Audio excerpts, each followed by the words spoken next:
இந்திய உணவு பாதுகாப்பு மற்றும் தர ஆணையம் எந்த ஆண்டு தொடங்கப்பட்டது?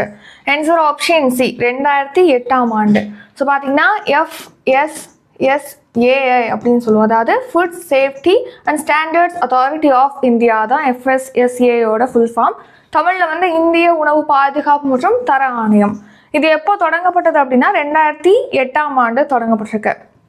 இந்த இந்திய உணவு பாதுகாப்பு மற்றும் தர ஆணையம் பார்த்தீங்கன்னா உணவுப் பொருட்களோட பொட்டலங்கள், அதாவது இப்போது உணவுப் பொருட்கள்லாம் பார்த்தீங்கன்னா பாக்கெட் போட்டு விற்பனை செய்கிறாங்க இல்லையா, அதாவது பிஸ்கெட் பாக்கெட் சொல்லலாம். இந்த மாதிரி உணவு பாக்கெட்ஸ் இருக்கு இல்லையா, ஃபுட்டு உள்ள பாக்கெட், அதில் எவ்வளோ உப்பு கலக்கப்பட்டிருக்கு, அதில் எவ்வளோ சர்க்கரை கலக்கப்பட்டிருக்கு, அதில் எவ்வளோ கொழுப்பு இருக்குது, அந்த மாதிரிலாம் டீட்டெயில்ஸ் வந்து இருக்கும் ஒவ்வொரு இதுலையுமே.